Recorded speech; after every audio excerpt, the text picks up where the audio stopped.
Hello and welcome to the show. Our special guest this week is someone you've unlikely heard of if you live outside Australia. But if you're a native, he's sure to be someone you not only know but really respect. Richard Clapton is one of our foremost singer-songwriters who paved the way for generations of songwriters to write about the experience of being Australian.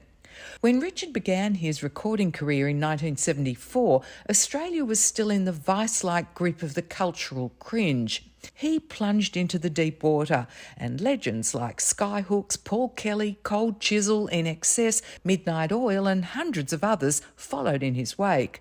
Richard Clapton's records charted the political landscape of the nation and the turbulent lives of generations. He grew up in Sydney in the 60s before hopping a plane for London and then later to Germany, where he wrote an album, one of the first major Australian singer-songwriter releases. The first single from it was Last Train to Marseilles. Correct, yeah. Tell us a little bit about that, what was happening at the time? Well, I'll describe it as a very hippie song. It's a little bit nebulous, the whole background of that song.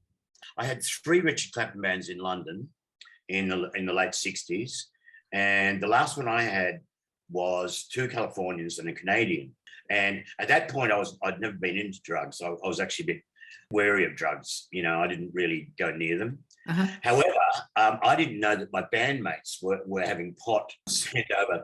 You know, there's old Kodak film canisters, all the black film canisters, and I was just putting that in a post pack and posting it from LA. And so they all got busted. I had overstayed my welcome in London, and so I was unceremoniously marched out of the country. Well, they couldn't do anything about me because, you know, as I said, I had no association with drugs, even though I was playing in a band of potheads. It wasn't me. But the Bobby and the Beat would call by, you know, almost every day and say, well, when are you leaving? I was at a loss. I didn't know what to do. So what happens when you get deported?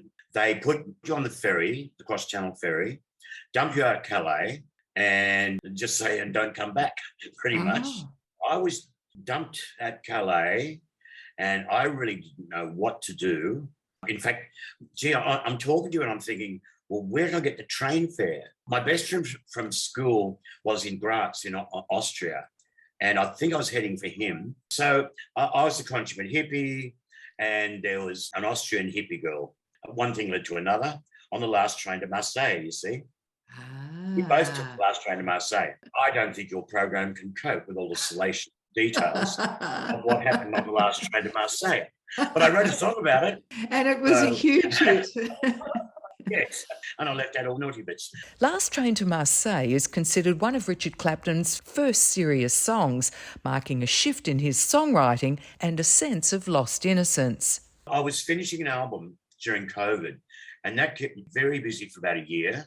And then the Dog's Breakfast, which is the live music scene, was struggling to come back.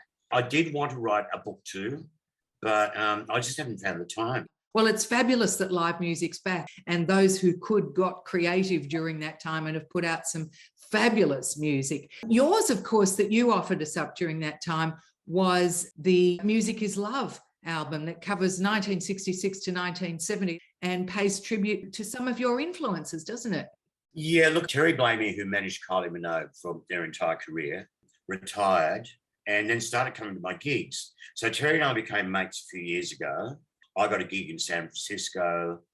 I came back waxing lyrical about San Francisco to us hippies at Nirvana or Valhalla, as we'd call it. I had a night with Terry, and at a late-ish hour in the evening, Terry said, I know what we should do. Let's do an album of hippie anthems. And at first, I was kind of reticent to sort of dive in because my knee-jerk reaction was, I don't know, I don't do covers. You know, I've never really done covers, so I wouldn't be comfortable with that. I started to warm to the idea. So then we started curating. Now, the curating took close to a year, probably. And I reckon we went through 100 songs, might be an exaggeration, but at least 50. Right. And so it's a matter of making these lists. Now, I live in Sydney. Terry lives in Melbourne. And we had hours of fun doing this. Whether I was doing gigs down there or not, I'd end up around at Terry's place and we'd have these fun evenings just playing all of this old music, you know, culling it down. And it all eventually, after a very long time period, we culled it down to the 15 tracks that are now on the album.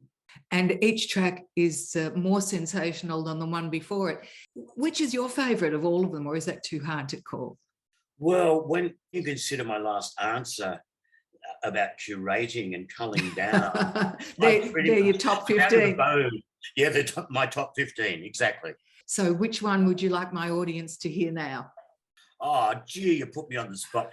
Well, because it plays so well, very simply, is Cinnamon Girl. I do it with my band, but Cinnamon Girls plays really well just on its own. Many of your influences were people like Neil Young and David Crosby, the Byrds. You were hugely influenced by that whole movement when you first started out, weren't you? Yes, because my first epiphany really was Bob Dylan. And that's all in my book about the first time I ever heard Bob Dylan, because I'd actually had this background where, I mean, when I was about 11 years old, I was listening to Dave Brubeck, which sounds really weird. From Dave Brubeck, then I made this transition onto the great old black singers of the time, Marvin Gaye, Smokey Robinson, etc. And then my best friend from school, Ross, had a brother who'd come back from Brussels, and he had 6 albums by this Bob Dylan guy. And we had a night, and after a year or so of me listening to Smokey Robinson and Marvin Gaye, and how sweet it is, it doesn't get any sweeter, then I'm being confronted by this Bob Dylan guy, and it was like fingernails down a blackboard. Ross, my friend, and I are saying to his brother, "Oh, come on, enough already. We've heard enough of this." And then It's All Over Now, Baby Blue came on, and the heavens opened up, and this brilliant shaft of white light came shining down on me. And that was my epiphany. And I just said, I want to be that guy. Right. And I've been obsessed by Bob Dylan ever since. In fact, in London, I used to put myself to sleep with Blonde on Blonde because Sad-Eyed Lady of the Lowlands, I think, is 18 minutes long. And I used to go to sleep to that every night. It makes a nice change to hear you're influenced by Dylan. Most people tell me it was the Beatles that did it for them, that white shaft of light coming down. No, mine was quite different because I'm trying to correlate the Dylan and the transition into Neil Young and Joni Mitchell. Despite the fact that I'm a London hippie, I'm not really a California hippie, I was listening to Neil Young's After the Gold Rush and Joni Mitchell's Blue, and especially David Crosby's first solo album, If Only I Could Remember My Name. So I was living in London, but listening to all that California music. I can be really specific. It's actually Laurel Canyon. That was the time, wasn't it? That whole movement. And of course, they've made those fabulous documentaries about that exact place and the music that emanated from it. Of course, you did spend such a long time in London. You fled Australia. Well, I don't know if fled is the right word. You left Australia. Why did you actually go? What were you searching for that took you out of the country? Because originally I wanted to be a fashion illustrator, which is such an anachronism now. Probably you might know what a fashion illustrator is, but I bet your listeners don't. You didn't take photos back in the day, back in the 60s. Like when I was still at school. Anyway, look, I was quite talented or gifted or something, at illustration. I wanted to be an illustrator. Now, getting back to my book, the first chapter is about how, getting back to Ross, my friend from school, and another mate of ours, David, we managed to get into the Rolling Stones Hotel on their first tour of Australia. And we actually managed to spend the whole day on the Rolling Stones floor with thousands of screaming girls downstairs who couldn't get in. And we were just cruising around in the corridor or in the room as well? Brian Jones had his door open, so we just walked in and cool. He was playing a zither and he was going zing, zing, zing, and he looked pretty out of it, to be honest. It was about 10 o'clock in the morning. Then Keith Richard came in and I ran down to our room and I got a drawing that I'd done of Keith, and he was really impressed. Now, if you don't know this, Keith Richard also wanted to be, pretty much an illustrator too. Went to art school in Dartford. So I had this, great, fairly long conversation with Keith, who said to me, "Man, you really got to go to St Martin's in the Fields in London because it's the best school in the whole world." I don't know, I guess in your adolescence, you get really obsessed and fixated, and that became my goal. So specifically, I went to London to go to St Martin's in the Field, and I did. And you studied, and did you become an illustrator? Yeah, I actually became a graphic designer. Now I look back on it, because to be honest with you, my daughters, occasionally they'll say, "Dad, you used to be so great. Why don't you draw anymore?" And I can't explain it. I just lost my mojo. And it's a whole different field now, isn't it? It is. It is. I wouldn't be able to do it now. Yet, do I remember rightly that you actually designed the cover of that latest album? No, no, no. Oh. That's actually Clayton Doley, the keyboard player. Clayton is quite a celebrated keyboard player in his own right. Clayton was looking for something to do. He found this software on the internet and he spent weeks fiddling around. And that became his project. Richard, just jumping back into those early days for you when you were in London, I didn't know that you'd become a graphic designer there, but you also spent quite a lot of time in Berlin, in Germany. What did that hold for you? Because when I lived in London, my favourite thing to do in my holidays, because I had a day job. Now I think back on it, I was the highest paid 19-year-old graphic designer in London. Now ask me why I drifted into music to play for nothing. I don't know. However, during my work holidays, my favourite thing to do was get onto the continent, stick my thumb out, and all roads always seemed to lead to Berlin. So I already had friends there. I'd been abandoned by the UK anyway, in fact, by everybody. I didn't know what to do. So I actually became a homeless bum for, I think, 11 months. I was a homeless bum. So I headed back to Berlin because I vaguely knew people there. Ironically or coincidentally, most of the people I knew in Berlin had been from Berlin University. And in 69, 70, Berlin University was a hotbed for left-wing activists. Now, the first commune I moved into in Berlin was really hardcore, so everyone had to take turns at going and shopping at the market, bringing the food home, cooking it, etc., etc. It was communism down to the nth degree. However, it was so hardcore, I got kicked out of there after a while because I just kept arguing with the other people in the commune. So then I was out on the road again, and I was sleeping in Copenhagen railway station for a while. Oh, wow. But it was a remarkable time because the spirit of humanity in those days, really, baby, we had it all. The young Richard Clapton may have been on the streets, but he couldn't have been happier. Okay, I was sleeping in Copenhagen railway station and a Danish dentist picked me up from there and said, no, you've got to come and stay with me. I lived in his luxury apartment for 3 months. Wow. So when I say I was a homeless bum, I wasn't exactly living in the Wow, amazing. And of course you were writing music this whole time, weren't you? So there was plenty of food for thought. Yeah, prolific. Those days were really the beginning of your career when your first huge hits came out. And that first number one that you had was 1975 was, of course, Girls on the Avenue. It just took off. Yeah, look, just to step back a couple of steps, my theory is, so I arrived back here desperately poor with only a fairly cheap acoustic guitar, but I had really long curly black hair. I went into a record company called Phonogram, which I don't think even exists anymore. And I just bolted because I'd been coming into Sydney. I've always been from Sydney, and there was no way I was going to get a job because my hair was so long. And I did. I looked like a hippie bum, and I couldn't get a job. So I was walking up Oxford Street in Sydney, and their offices were in Oxford Street. And I just walked in and gave them a cassette. Last Train to Marseilles was, and I'd written about 10 songs in Berlin before I left.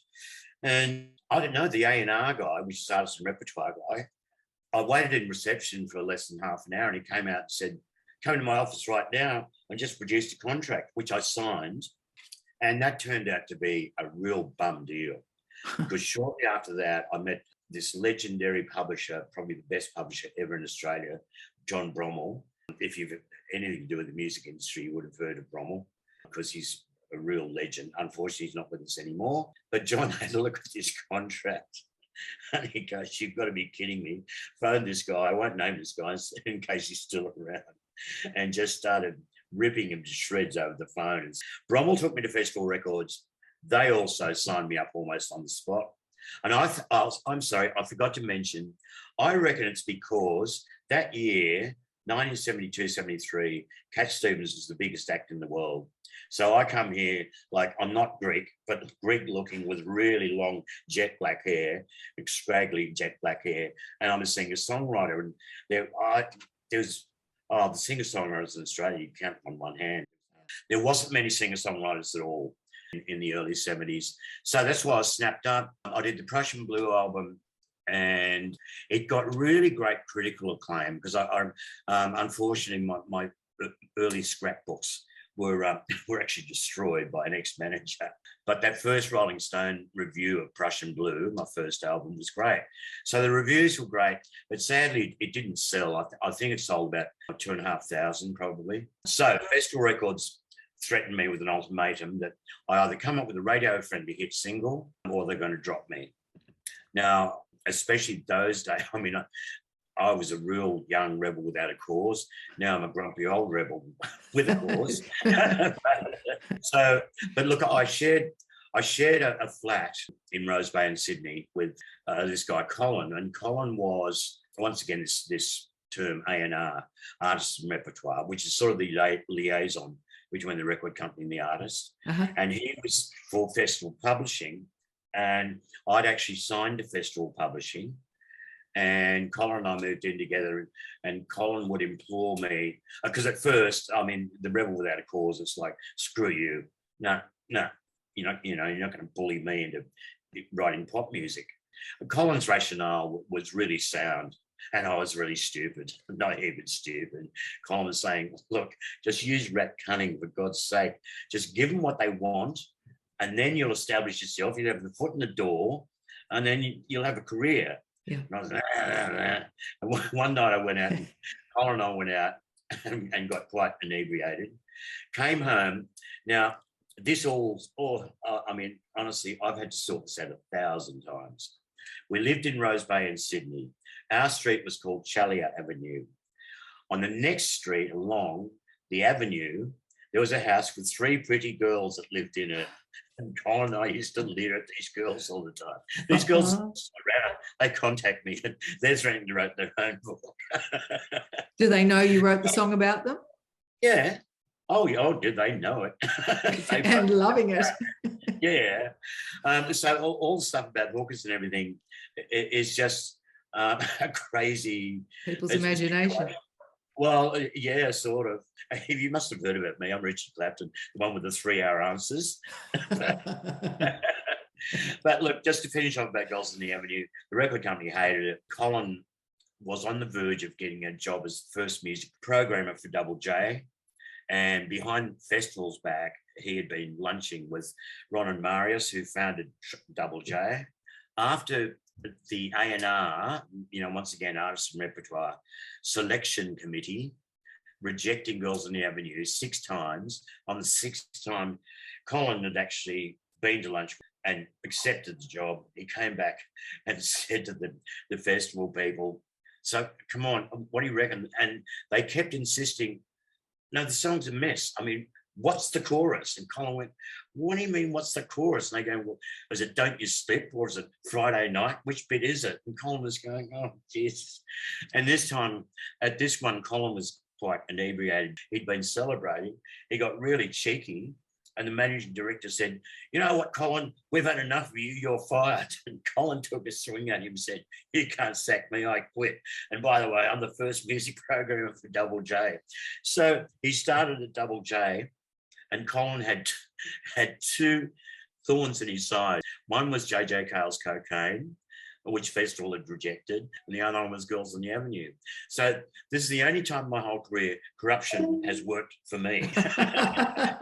He played Girls on the Avenue once in the hour every hour. And then the mainstream radio stations heard it. Next thing you know, it's number 1. How did that sit with you? You'd written a pop song. Radio loved it. The country loved it. It soared up the charts internationally. Did that make you rethink what you were writing? Not really immediately. It was a very weird experience because all of a sudden I got swept up into the wonderful world of Countdown. And when Girls in the Avenue was peaking, it was that weird thing of having girls chase you down the street and hang outside your house. So this is what it's like to be a pop star. How was that for you? Did you enjoy that? Because you weren't the stereotypical pop star. No. And look, I'd already put down very strong roots in Berlin. I mean, virtually the Berliners that I lived in the commune with had sort of become a surrogate family for me. And I had a very feisty relationship with Festival Records, and I actually ran away from Australia about 3 times because I just went, if this is the music industry. I've had it. And my intention was to go back to Berlin and start from square one in Germany and have a European career, because festival really did rub me up the wrong way back in the day. Well, And I believe it wasn't too difficult to rub you up the wrong way in those days. No. Fair comment, really. Enfant terrible, is the French expression you use. And we loved you for that. Yeah, I ran away to Berlin a number of times in the 70s. Richard Clapton, while you were here, though, you were one of the pioneers for this culture to start writing about Australiana. At the time, we were still in the midst of this cultural cringe where we looked to the UK and the US for music, and nobody had really written about places and things and people here. You were really one of the very few that started that off. What gave you the impetus to start writing about Australia? Because I could see, okay, there was an embryonic little scene happening out of Melbourne with the Dingoes and Greg Quill and Country Radio. And if I'm to be fair and honest, they probably were the true original pioneers. It's just that I took it to a whole new level. I became a bit more... International. Well, sort of, yeah. So I really warmed to this whole Australiana thing. And truly, those Whitlam years were the most magical time. And that's why I had made the decision to come back to Australia. And I actually got an Australian Council grant from Gough and Margaret to go around the world. That's how I wrote Goodbye Tiger in Denmark. I actually sort of joined these little posses in Melbourne with Daddy Cool, Spectrum, the Dingoes, etc. And everyone was starting to get into this culture. Well, really, we were creating this culture because it was an underground subculture. All of us loved these fairly obscure but incredible American songwriters, which in those days really included Jackson Browne and Joni Mitchell. And then I got caught up with the whole surfy hippie community as sort of the original Byron Bay community. Hippies gone surfing. Of all those Australiana type songs that you did produce at that time, which one did you like best? Blue Bay Blues. That was easy, wasn't it? Why? For myself personally, I just think it's really up there with the best songs I've ever written. Next, you're going to ask me how I write songs and how I would write something like Blue Bay Blues. Well, I'll tell you one thing, because I've been explaining this to my band recently, because I really have to tune down some of those really old songs because they're a bit high for me now. My chords from those early songs are so weird, I made them all up. Because what I would do is, I was just this laconic kind of hippie that just lounged around, and I'd put my finger here and another finger there. I'd go, yeah, that sounds good. Before you know it, I'd have 4 fingers on the neck, and I'd go, wow, this is cool. The only trouble is, fast forward 40 years, and guitar players go, we don't even know what you're doing. You'll have to do that, play that bit. So Blue Bay Blues I'm proud of the song because, I don't even know how I came up with those chords. They are very strange but hopefully beautiful sounding chords. Somehow Richard Clapton managed to master that most difficult of show business acts, the high wire that required the balance of radio-friendly tunes and candid from the heart lyrics. These two dichotomies came together often for him and proved to be his calling card. Tell us about the dark glasses that always adorn your face. You don't go to bed in them? Oh yeah, of course I do. You sleep with them too? Oh yeah. No, I actually started developing these things called pterygiums. Pterygiums, yachties and surfers and even golfers get them, but show business people get pterygiums because of the stage lights. Now, in my day, in pub rock, the stage lights were actually dangerously close to your eyes. The ceilings were really low. It's Mother Nature's way of trying to protect your iris. So you get this white growth comes over your eyes. The surgeon has to leave them for years, actually, because he can't operate until they're pretty bad. So you've had the operation? Yeah, on both eyes. And you're still wearing the glasses to prevent coming back? What that's about is post-op, Frank Boers, my surgeon, he said, look, if you're going to keep performing and everything, why don't you think about wearing shades? I went, like a wanker. And he said, well, and he started reeling off a list of all these performing artists who wear shades all the time. To look cool, yeah. Yeah, to look cool. And Dr. Boers said, the thing is, this is going to be recurring, if you keep subjecting your eyes to these harsh lights all the time.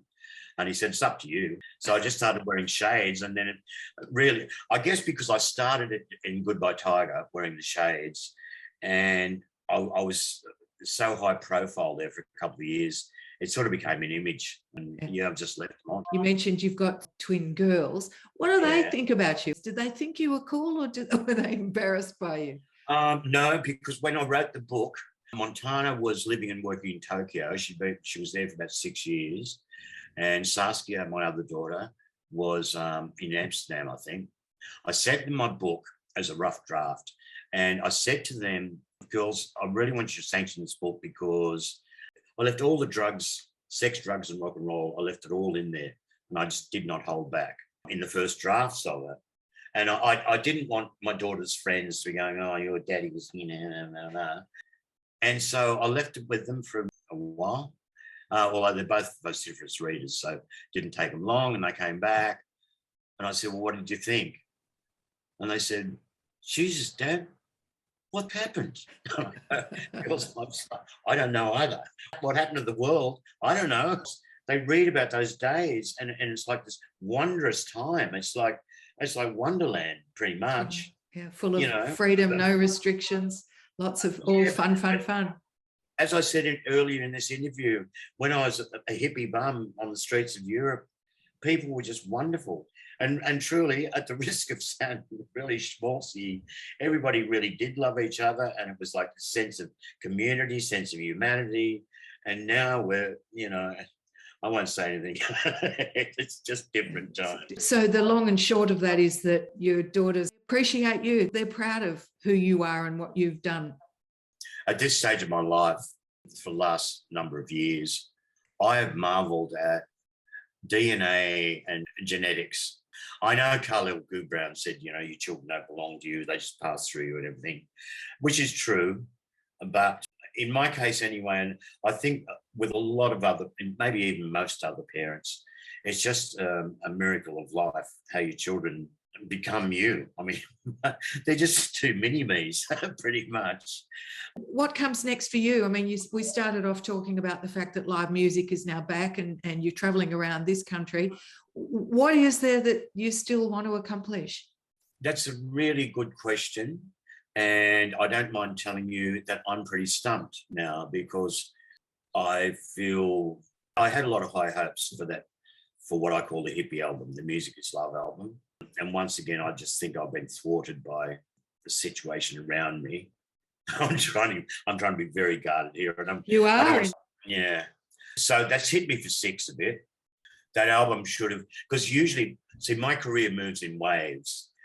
So on the occasions that I do have like a hit album and I get into the top 5, top 10, that'll keep me going for a few years. It really is like riding a wave. Like in the 90s, I had an album called Distant Thunder, which went top 10 and got heaps of airplay. And I actually moved to the Gold Coast and lived happily and comfortably there. But then, unfortunately, that wave finally subsides. And in the case of the Gold Coast and Distant Thunder, I ended up having to move back to Sydney. I don't know at all, Sandy, where this is all headed. I don't know where music is headed. It's because you must have heard it's impossible to make any money. Like in my case, Girls in the Avenue, Deepwater, Capricorn Dancer are up to about 20 million streams. And I think my entire catalogue would be about 50 million streams. And I'm earning diddly squat. Wow. Whereas for the first 35 years of my career, you were rolling in it. Yeah, from royalties. Now I'm getting no royalty. Well, I'm getting royalties like a pittance. Yeah, you definitely can't live off it, and I'm sure you're already up to speed with this. And this is why artists just go out and work live. And for me, it's okay. For my creativity, it's a real bummer because for 30 years there, my royalty stream was so good. I only had to work, in other words, tour 6 months of the year. The other 6 months, I would more often than not go back to Berlin or go back to California. And have fun. Write songs, for 2 or 3 months. Then I'd come back here and I'd record them for a couple of months. And then I'd go out for another month or two and promote the album and all of that. And then I'd go and do a tour. But see, I wouldn't be able to afford to take 6 months off now. So I don't know how to answer your question, as valid as your question is. I don't know. It sounds to me that the whole financial side of things has kind of quashed the mojo a little bit again. I think for everybody, though, not just for me. That's a real shame, isn't it? It's Something's got to give. Well, we hope so. But anyway, look, I mean, to look on the bright side, my live career is alive and well and very healthy. And yet getting on the road and touring like you used to must be much more difficult too as one ages. I mean, it was demanding when you were young. I can imagine it would be less attractive these days too. It is a dog's breakfast. It's a tough industry these days, right? It is. And, you know, I don't think I need to harp on about lack of government support. Absolutely. Richard, what song should we go out on? At the end of the day, probably Best Years of Our Lives, maybe my consummate song. But then I'd have to ask, because I've had 9 radio hits. So, you know, if you include I'm an Island, Glory Road, etc. The best years tends to be, I think for fans, because you just mentioned a fan, I think that my fans, after 40 or 50 years, like Best Years of Our Lives, is their song. They think that's their anthem. Thank you for being with me today. It's been so great to catch up with you again. I'm only sorry that the industry isn't in better shape, but let's keep our fingers crossed because a talent like yours, even after 50 years, we've got another 50 years of you coming. At least. Yes. What do they say? They say till 120, right? We definitely thank you for your contribution to music, the awesome music that you're leaving everyone with, and hopefully there's lots more to come still from Richard Clapton. Fantastic. Thanks very much for talking to me. Thanks for your time, Richard. Really appreciate it. All the best. Okay. Richard Clapton there, who's released over 20 albums to date. His first memoir, The Best Years of Our Lives, was published in 2014 and has so far connected with people of all generations. It's not only a story of his journey, it also documents the story of the lives of thousands of fans who've travelled the same road. Look out for Richard in your hometown. He's back on the road with his Best Years of Our Lives concerts, and you're really not going to want to miss them. Thanks for your company today. I hope you've enjoyed the show. I'll be back with you same time next week.